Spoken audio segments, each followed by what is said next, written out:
All right, we'll go ahead and raise hands for Josiah.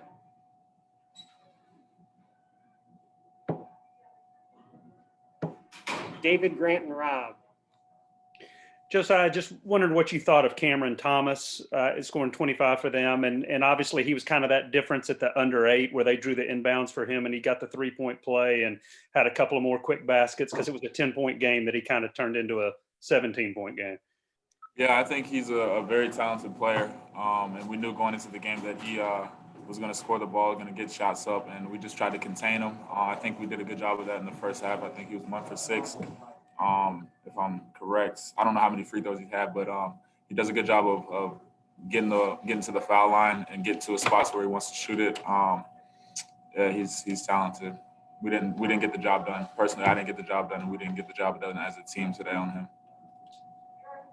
Josiah, how frustrating are these inconsistencies over the last few weeks, kind of the ups and downs kind of from everybody?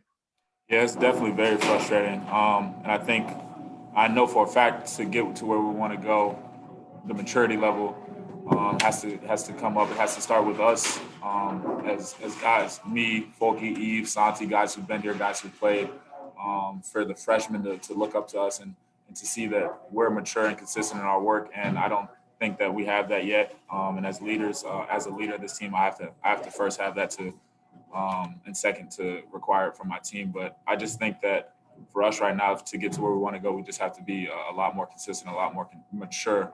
And I mean, we don't really have much more time to keep talking about it. But if we know what we want to do. We want a national championship. And so our maturity level definitely has to raise up to another level.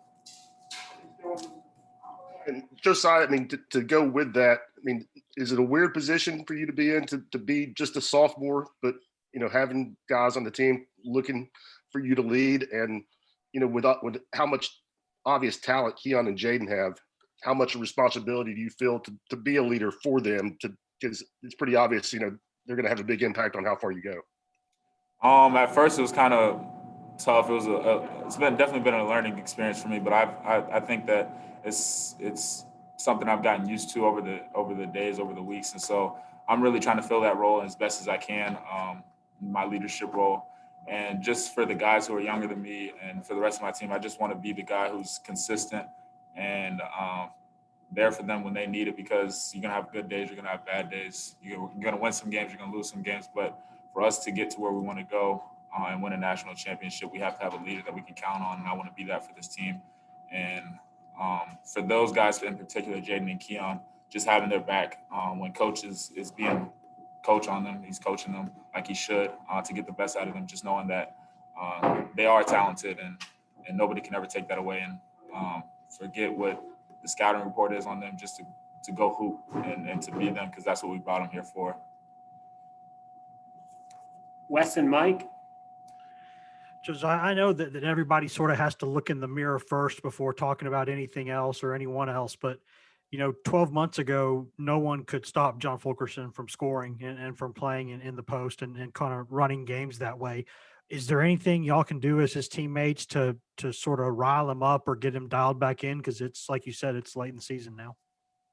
I know that Folky hasn't been he said it himself. He hasn't been happy with his play, and us as teammates, we just got to be there and have his back. We know what he's capable of. We saw it all year last year, and so it's not like he's a different person. We just got to get him back to playing John Fulkerson basketball from last year, and we know he's more than capable of that.